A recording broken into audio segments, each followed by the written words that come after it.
ಮೆಟ್ಲು ಯಾವಾಗ್ಲೂ ನಾವ್ ಏನ್ ಮಾಡ್ಬಿಡ್ತೀವಿ, ಬೆಸ ಸಂಖ್ಯೆ ಇಲ್ಲ ಸಮ ಸಂಖ್ಯೆ ಅಂದ್ಬಿಟ್ಟು ಕೆಳಗಡೆ ಒಂದು ಅಡ್ಜಸ್ಟ್ ಮಾಡಕ್ ಹೋಗ್ಬಿಡ್ತೀವಿ. ಸಮ ಸಂಖ್ಯೆಯಲ್ಲಿ ಮಾಡಿದಾಗ ಏನಾಗುತ್ತೆ, ಮೇಜರ್ ಆಗಿ ನಮ್ಗೆ ಎತ್ತರ ಕಡಿಮೆ ಆಗುತ್ತೆ. ಎತ್ತರ ಕಮ್ಮಿ ಆದಾಗ ನಾವು ಆರೋಗ್ಯವಾಗಿರ್ತೀವಿ. ಗುರುಜಿ ಇದು ನೋಡಿದ್ರೆ ತುಂಬಾ ಡಿಫ್ರೆಂಟ್ ಅನ್ಸ್ತದೆ. ಯಾಕಂದ್ರೆ ಈಗೆಲ್ಲ ಸಿಂಗಲ್ ಡೋರ್ ಒಂದ್ಸಲಿ ಓಪನ್ ಮಾಡೋದು, ಇದು ಡಬಲ್ ಡೋರ್ ಇದೆಯಲ್ಲ, ಇದು ಯಾವ ಕಾನ್ಸೆಪ್ಟ್ ಅಲ್ಲಿ? 3-4ನೇ ಪೊಸಿಷನ್ ಅಲ್ಲಿ ಇಟ್ಟಾಗ ನಮ್ಗೆ ಲ್ಯಾಂಡಿಂಗ್ ಸಿಗಲ್ಲ.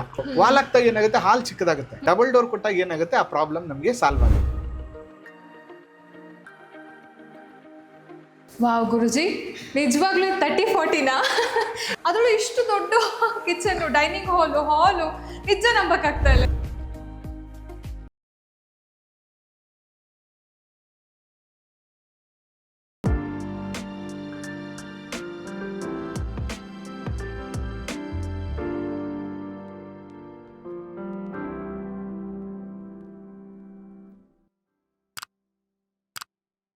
ಇನ್ನ ಗುರುಜಿ ಫಸ್ಟ್ ಫ್ಲೋರ್ ಹೋಗೋದಕ್ಕೆ ಮೆಟ್ಲು ಇದೆ. ಇದು ಯಾವ ದಿಕ್ಕಿನಲ್ಲಿದೆ ಎಕ್ಸಾಕ್ಟ್ ಆಗಿ? ನಾವು ಈಶಾನ್ಯದಲ್ಲಿ ಇದ್ವಿ. ಹೌದು. ನಾನು ಯಾವಾಗ್ಲೂ ಈ ತರ ಮನೆಗಳು ಬಂದಾಗ ಆದಷ್ಟು ಈಸ್ಟ್ ಫೇಸಿಂಗ್ ಅಂತ ಬಂದ ತಕ್ಷಣ ಆದಷ್ಟು ಸೌತ್ ಈಸ್ಟ್ ಅಲ್ಲಿ ಮೆಟ್ಲುಗಳನ್ನ ಕೊಡಬೇಕು, ಮತ್ತು ಕ್ಲಾಕ್ ವೈಸೇ ಕೊಡಬೇಕು, ಆಂಟಿ ಕ್ಲಾಕ್ ವೈಸ್ ಕೊಡಬಾರ್ದು.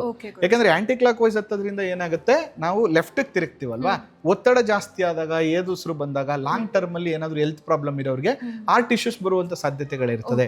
ಅದಕ್ಕೆ ನಾವು ಯಾವಾಗಲೂ clockwise, anticlockwise ಕೊಡಬಾರ್ದು. ಮತ್ತೆ ಇಲ್ಲೆಲ್ಲೂ ಕೂಡ ನಾವು ಜಾಗನೇ ವೇಸ್ಟ್ ಮಾಡಿಲ್ಲಮ್ಮ. ನೋಡಿ, ಇಲ್ಲಿ ನನಗೆ 1 ಅಡಿ ಬೇಕಿತ್ತು. ನಾವೇನ್ ಮಾಡಿದೀವಿ ಅಂದ್ರೆ ಕಂಪ್ಲೀಟ್ ಪ್ಲಿಂತ್ ನ ಕನೆಕ್ಟ್ ಮಾಡ್ಬಿಟ್ಟು ಒಂದು ಸ್ಕ್ವೈರ್ ಮಾಡಿದೀವಿ. ಎಲ್ಲೂ ಕೂಡ ನಮಗೆ ವಾಸ್ತು ಕೆಡಬಾರ್ದು. ಯಾಕಂದ್ರೆ ನೋಡಿ, ಈಸ್ಟ್ ಫೇಸಿಂಗ್ ಬಂದು ಧ್ವಜಾಯ ಬರಬೇಕು. ಈ ಮನೆನ ಕಂಪ್ಲೀಟ್ ಆಗಿ ಧ್ವಜಾಯದಲ್ಲಿ ಮಾಡಿದೀವಿ. ಧ್ವಜಾಯಂ ಸರ್ವಸಮ್ಮತಂ ಅಂತ. ಆದ್ರೆ ಈಸ್ಟ್ ಫೇಸಿಂಗ್ ಮನೆಗೆ ಧ್ವಜಾಯ ಒಳ್ಳೇದು. ಆದ್ರೆ ಯಾವುದೇ ಕಾರಣಕ್ಕೂ ಋಷಭಾಯ ಮಾಡಬಾರ್ದು. ಋಷಭಾಯ ಶತ್ರುವಾಯ ಆಗ್ಬಿಡುತ್ತೆ. ಇದನ್ನ ಧ್ವಜಾಯದಲ್ಲೇ ಮಾಡಿದೀವಿ. ಅದ್ರ ಜೊತೆಗೆ ಸೌತ್ ಈಸ್ಟ್ ಅಲ್ಲಿ ನೋಡಿ, ಈ ಸ್ಟೇರ್ ಕೇಸ್ ಕೆಳಗಡೆ ನೀವು ನೋಡ್ತಿರ್ಬೇಕು, ಕಂಪ್ಲೀಟ್ ಪ್ಯಾಕ್ಡ್ ಆಗಿ 3 ಮನೆಗೂ ಸಪ್ರೇಟು 2 ಸಿಲಿಂಡರ್ ಇಟ್ಕೊಳ್ಳೋಷ್ಟು ಜಾಗವನ್ನ ಮಾಡಿದೆ. ಯಾಕಂದ್ರೆ ಸೌತ್ ಈಸ್ಟ್ ಬಂದು ನಮ್ಗೆ ಯಾವಾಗ್ಲೂ ಎಲೆಕ್ಟ್ರಿಸಿಟಿ ಜೊತೆಗೆ ಗ್ಯಾಸ್ ಪಾಯಿಂಟ್ಸ್ ಎಲ್ಲ ಇಲ್ಲಿ ಬರಬೇಕು. ಅದರಿಂದ ಅಲ್ಲಿ ಎಲೆಕ್ಟ್ರಿಕ್ ಕೊಟ್ಬಿಟ್ಟು ಇಲ್ಲಿ ನಾವು ಸಿಲಿಂಡರ್ಗೂ ಕೂಡ ನಾವು ಜಾಗ ಮಾಡಿದ್ವಿ. ತುಂಬಾ ಜನ ಇದ್ರ ಕೆಳಗಡೆ ಡಸ್ಟ್ ಬಿನ್ಸ್ ಇಡೋದು, ಕಸ ಅದೆಲ್ಲ ಇಟ್ಕೊಂಡು, ಅದನ್ನ ಆದಷ್ಟು ಅವಾಯ್ಡ್ ಮಾಡ್ಬೇಕಮ್ಮ. ಲಕ್ಷ್ಮಿ ದಿಕ್ಕಲ್ವಾ, ಆದಷ್ಟು ಅದನ್ನ ಅವಾಯ್ಡ್ ಮಾಡೋದು ಒಳ್ಳೇದು. ಇನ್ನ ಗುರುಜಿ ಫಸ್ಟ್ ಫ್ಲೋರ್ಗೆ ಹೋಗೋಣ. ನಮ್ಮ ನೋಡಿ, ಕ್ಲಾಕ್ ವೈಸ್ ಇರ್ಬೇಕು ಅಂತ ಹೇಳಿದ್ನಲ್ಲ, ಮೆಟ್ಲು ಕೂಡ ನಾವು ತುಂಬಾ ಏನ್ ಮಾಡ್ಬಿಡ್ತಾರೆ, 5 ಫೀಟ್ 6 ಫೀಟ್ ಎಲ್ಲ ಮಾಡ್ಬಿಡ್ತಾರೆ. ಅವಶ್ಯಕತೆ ಇಲ್ಲ, ನಾವು ಒಬ್ಬರಿಬ್ರು ಹತ್ತೀವಿ ಅಷ್ಟೇ. ಅದರಿಂದ ಎಷ್ಟು ಬೇಕು ಜಾಗ ಅಷ್ಟು ಸ್ಪೇಸ್ ಅನ್ನ ನಾವು ಮಾಡ್ಕೊಂಡ್ರೆ ಸಾಕಾಗುತ್ತೆ. ಇನ್ನು ಗುರುಜಿ ಮೆಟ್ಲುಗಳ ಸಂಖ್ಯೆನೂ ಕೂಡ ಅಷ್ಟೇ ಮುಖ್ಯ ಆಗುತ್ತೆ ಅಂತ. ಈಗ ನೀವು ಹತ್ತುತ್ತಾ ಇದೀರಲ್ಲ, ನಿಮ್ಗೆ ತುಂಬಾ ಶೈನ್ ಅನಿಸ್ತಾ ಇದೆಯಾ? ಇಲ್ಲ ಗುರುಜಿ, ಸ್ಪೇಸ್ ಸಾಕಾಗತ್ತಲ್ವಾ? ನೋಡಿ, ನಾನು ಹೇಳೋದೇನಂದ್ರೆ 5 ಫೀಟ್ 6 ಫೀಟ್ ಬೇಕು ಅಂತ ಏನಿಲ್ಲ. ನನಗೆ ಹತ್ಲಿಕ್ಕೆ ಈಸಿ ಇರಬೇಕು. ಮತ್ತೆ ಸ್ಟೆಪ್ಸ್ ಯಾವಾಗ್ಲೂ ಎಷ್ಟು ಎತ್ತರ ಕಡಿಮೆ ಇರುತ್ತೋ ಅಷ್ಟು ಹತ್ಲಿಕ್ಕೆ ಈಸಿ ಇರುತ್ತೆ, ಮತ್ತು ಆಯಾಸ ಆಗಲ್ಲ, ಹೆಲ್ತ್ ಪ್ರಾಬ್ಲಮ್ಸ್ ಆಗಲ್ಲ. ಗುರುಜಿ ಹೇಳ್ತಾ ಇದ್ರಿ ಮೆಟ್ಲು ಬಗ್ಗೆ. ನಮ್ಮ ಮೆಟ್ಲು ಯಾವಾಗ್ಲೂ ನಾವ್ ಏನ್ ಮಾಡ್ಬಿಡ್ತೀವಿ, ಬೆಸ ಸಂಖ್ಯೆ ಇಲ್ಲ ಸಮ ಸಂಖ್ಯೆ ಅಂದ್ಬಿಟ್ಟು ಕೆಳಗಡೆ ಒಂದು ಅಡ್ಜಸ್ಟ್ ಮಾಡಕ್ ಹೋಗ್ಬಿಡ್ತೀವಿ. ಹೌದು. ಕೆಳಗಡೆ ಯಾವ್ದೋ ಒಂದು ಡಮ್ಮಿ ಹಾಕಿದ್ರೆ ಈ ಸ್ಟೇರ್ ಕೇಸ್ ಎತ್ತರ ಕಮ್ಮಿ ಏನ್ ಚೇಂಜಸ್ ಆಗಲ್ಲ. ಯಾವಾಗ್ಲೂ ಕೂಡ ನಾವು ಸಮ ಸಂಖ್ಯೆಯಲ್ಲಿ ಮಾಡಿದಾಗ ಏನಾಗುತ್ತೆ, ಮೇಜರ್ ಆಗಿ ನಮ್ಗೆ ಎತ್ತರ ಕಡಿಮೆ ಆಗುತ್ತೆ. ಎತ್ತರ ಕಮ್ಮಿ ಆದಾಗ ನಾವು ಆರೋಗ್ಯವಾಗಿರ್ತೀವಿ. ಅದಕ್ಕೋಸ್ಕರ ಯಾವುದೇ ಮಂಡಿ ನೋವು, ಕಾಲು ನೋವು ಬರದೇ ಇರ್ಲಿ ಅಂತ ಉದ್ದೇಶದಿಂದ ಕ್ಲಾಕ್ ವೈಸ್ ಇರಬೇಕು ಮತ್ತು ಎತ್ತರ ಕಮ್ಮಿ ಇರಬೇಕು. ಅದಕ್ಕೆ ಸಮ ಸಂಖ್ಯೆಗಿಂತ ಬೆಸ ಸಂಖ್ಯೆ ಮೆಟ್ಟುಗಳು ತುಂಬಾ ಶುಭ ಫಲವನ್ನು ಕೊಡುತ್ತೆ. ಇನ್ನು ಗುರುಜಿ ಈ ಮನೆಗೆ ಹೋಗಿ ನೋಡೋಣ ಗುರುಜಿ. ಅಮ್ಮ, ಈ ಮನೆ ಫಸ್ಟ್ ಫ್ಲೋರು ಮತ್ತೆ ಸೆಕೆಂಡ್ ಫ್ಲೋರ್ ಎರಡು ಸೇಮ್ ಅವಳಿ ಮನೆಗಳು. ನೀವು ಒಂದೇ ಒಂದು ಇಂಚ್ ಕೂಡ ಡಿಫ್ರೆನ್ಸ್ ಬರಲ್ಲ. ಇದ್ರಲ್ಲಿ ಒಂದಷ್ಟು ಥಿಂಗ್ಸ್ ಗಳು ಇಟ್ಕೊಂಡಿದ್ದಾರೆ. ಅದರಿಂದ ಸೆಕೆಂಡ್ ಫ್ಲೋರ್ನೇ ನಾನು ನೀಟಾಗಿ ಎಕ್ಸ್ಪ್ಲೈನ್ ಮಾಡ್ತೀನಿ. ಬನ್ನಿ ಹೋಗೋಣ ಸೆಕೆಂಡ್ ಫ್ಲೋರ್ಗೆ.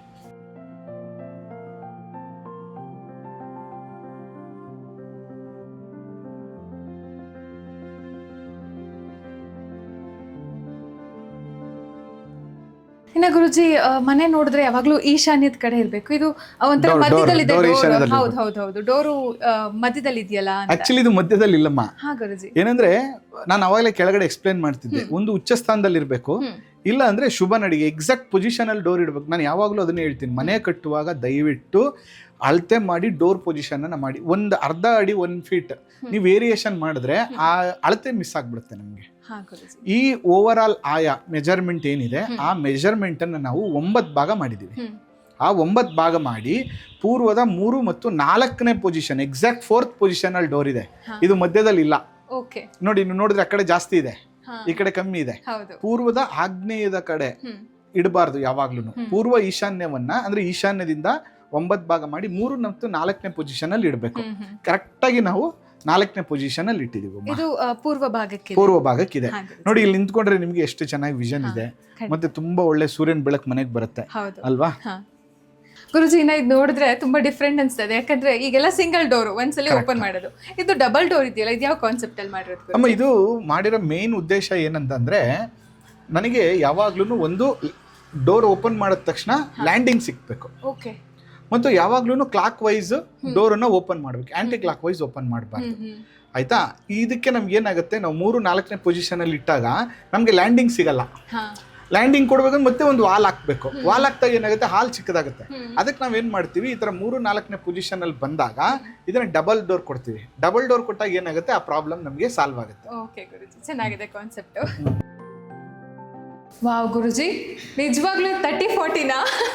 ಯಾಕಂದ್ರೆ ನಾವು ಕೆಳಗಡೆ ನೋಡಿದ ಮನೆ ಚಿಕ್ಕದ ಅನ್ಕೊಂಡು, ಅದು ತುಂಬಾ ದೊಡ್ಡದಾಗೇ ಇದೆ ಬಿಡಿ, ಬಟ್ ಇಲ್ಲಿ ಮೇಲ್ ಬಂದ್ರೆ ನಿಜವಾಗ್ಲೂ 30-40, ಅದರಲ್ಲೂ ಇಷ್ಟು ದೊಡ್ಡ ಕಿಚನ್, ಡೈನಿಂಗ್ ಹಾಲು ನಿಜ ನಂಬಕ್ಕಾಗ್ತಾ ಇಲ್ಲ. ಹೌದು, ನೋಡಿ ನಾವು ನೀಟಾಗಿ ಪ್ಲಾನ್ ಮಾಡಿದ್ರೆ ಎಲ್ಲಾನು ಮಾಡ್ಬೋದಮ್ಮ. ಎಷ್ಟು ಜಾಗ ಅಂತೂ ವೇಸ್ಟ್ ಮಾಡೋ ಹಾಗೆ, ಜಾಗ ವೇಸ್ಟ್ ವಿತ್ ವಾಸ್ತು ಪ್ರಕಾರ ವಾಸ್ತು ಮಾಡಿದೀವಿ, ಸುತ್ತ ವೆಂಟಿಲೇಷನ್ ಜಾಗ ಬಿಟ್ಟಿದೀವಿ, ಹೊರಗಡೆ ಬಿಟ್ಟಿದೀವಿ, ಮತ್ತೆ ಎಲ್ಲಾ ಅನುಕೂಲಗಳನ್ನು ಮಾಡಿದೀವಿ. ಇಲ್ಲಿ ನೋಡಿ, ಇದು ಈಶಾನ್ಯ ಮೂಲೆ ಇದೆ, ಉತ್ತರ ಈಶಾನ್ಯ. ಇದು ನೋಡಿ, ನಾರ್ತ್ ಅಲ್ಲಿ ಒಂದು ದೊಡ್ಡ ಕಿಟಕಿ ಅಮ್ಮ, ಪೂರ್ವದಿಂದನೂ ಬರುತ್ತೆ. ಇಲ್ಲೊಂದು ದೊಡ್ಡ ಕಿಟಕಿ ಕೊಟ್ಟಿದೀವಿ, ತುಂಬಾ ಒಳ್ಳೆ ಬೆಳಿಗ್ಗೆ ಸನ್ರೈಸ್ ನೋಡ್ಬೋದು, ಒಂದು ಒಳ್ಳೆ ಗಾಳಿ ಬೆಳಕು. ಅದಾದ್ಮೇಲೆ ನಮ್ಮ ಬಾಡಿಗೆಗೆ ಬರೋ ಅಂಥವ್ರಿಗೂ ಕೂಡ ಏನಾಗುತ್ತೆ, ಅವಶ್ಯಕತೆಗಳಿರುತ್ತಮ್ಮ. ನನ್ನ ಮನೆ ಹಿಂಗಿರ್ಬೇಕು ಅಂತ ಮಕ್ಕಳಿಗೆ ಆಸೆ ಇರುತ್ತೆ. ಅದಕ್ಕೆ ಅವ್ರಿಗೂ ಕೂಡ ಎಲ್ಲೋ ಹೋಗ್ಬಿಟ್ಟು ಒಂದು ಟಿವಿ ಕ್ಯಾಬಿನ್ ಕೂಡ ತುಂಬಾ ಐಫೈ ಇಲ್ಲದೆ ಇರ್ಬೋದು, ಅವ್ರಿಗೆ ಬೇಸಿಕ್ ಆಗಿ ಒಂದಷ್ಟು ನೀಡ್ಸ್ ಏನಿದೆ ಅದನ್ನ ಮಾಡ್ಲಿಕ್ಕೆ. ಜೊತೆಗೆ ನಾವು ಈಸ್ಟ್ ಕೂಡ ನಾರ್ತ್ ಪೂರ್ವ ಈಶಾನ್ಯದಲ್ಲಿ ಹೇಗೆ ನಾವು ಒಂದು ದೊಡ್ಡ ಕಿಟಕಿ ಕೊಟ್ಟಿದೀವೋ, ನನಗೆ ಉತ್ತರದಿಂದನೂ ಕೂಡ ಒಂದು ಕಿಟಕಿ ಬೇಕು.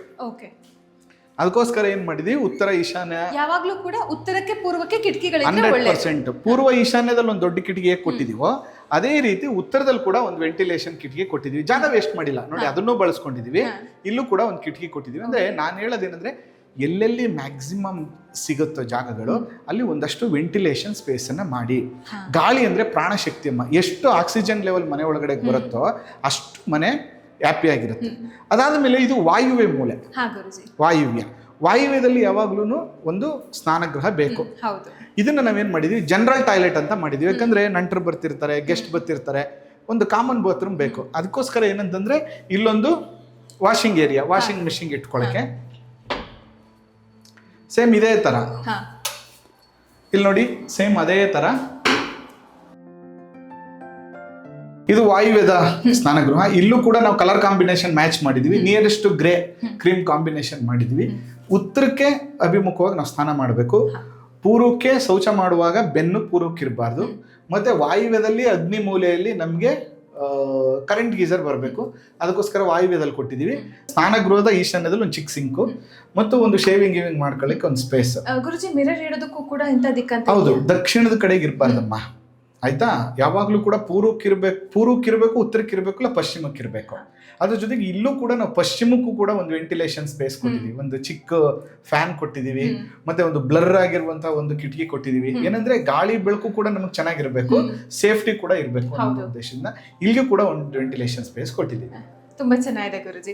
ಆಕ್ಚುಲಿ ಚಿಕ್ಕದಾಗಿದ್ರು ಕೂಡ ವೆಂಟಿಲೇಷನ್ಗೆ ತುಂಬಾ ನಾವು ಇಂಪಾರ್ಟೆನ್ಸ್ ಕೊಡಬೇಕು. ಯಾಕಂದ್ರೆ ಇತ್ತೀಚೆಗೆ ಗೀಸರ್ ಎಲ್ಲ ಗೊತ್ತಾಗ್ತದೆ, ವೆಂಟಿಲೇಷನ್ ಇಲ್ಲದೆ ತುಂಬಾ ಜನ ಸಾವಾಗ್ತಿರೋದು. ಹೌದು, ಮತ್ತೆ ಇಡೀ ಮನೆಗೆ ಗ್ಯಾಸ್ ಪೈಪ್ ಲೈನ್ ಹೊರಗಡೆಯಿಂದ ಮಾಡಿಸಿರೋದು. ಎಲ್ಲೂ ಕೂಡ ಗ್ಯಾಸ್ ಒಳಗಡೆ ಇಡಬಾರ್ದು. ಯಾಕಂದ್ರೆ ಇವತ್ತು ಗೊತ್ತು, ಗ್ಯಾಸ್ ಬರುವಂತ ಅನಿಲದಿಂದ ತುಂಬಾ ಜನಕ್ಕೆ ಪ್ರಾಬ್ಲಮ್ಸ್ ಆಗ್ತಾ ಇದೆ. ಮೊನ್ನೆ ಕೂಡ ಒಂದು ಜಾಗದಲ್ಲಿ ಮಕ್ಕಳು ತೀರೋಗ್ಬಿಟ್ರು ಒಂದೇ ರೂಮಲ್ಲಿ ಇರೋಂಥವ್ರು ಅಂತ. ಅದರಿಂದ ಈ ತರದ್ದೆಲ್ಲ ಸೇಫ್ಟಿಯನ್ನ ನೋಡ್ಕೊಂಡು ವಾಸ್ತು ಪ್ರಕಾರ ಕೂಡ ನಾವು ಮಾಡಿದೀವಿ. ನೋಡಿ ಎಷ್ಟು ದೊಡ್ಡ ಹಾಲ್ ಇದೆ ನಿಮಗೆ, ತುಂಬಾ ದೊಡ್ಡದಿದೆ, ವಿಶಾಲವಾಗಿದೆ. ನಂಗೆ ನಿಜ ನೋಡಿದ್ರೆ ತುಂಬಾ ಖುಷಿ ಆಗ್ತದೆ ಗುರುಜಿ. ಯಾಕಂದ್ರೆ 30-40 ಅಂತ ಹೇಳಿದ್ರೆ ಈಗ ನಾವು ನೋಡ್ಬೋದು, ತುಂಬಾ ಚಿಕ್ಕದಾಗಿ ಕಟ್ಟಿರ್ತಾರೆ. ಆ ವಾಸ್ತು ಅಂತೂ ಕೇಳೋ ಹಾಗೆ ಇಲ್ಲ ಬಿಡಿ.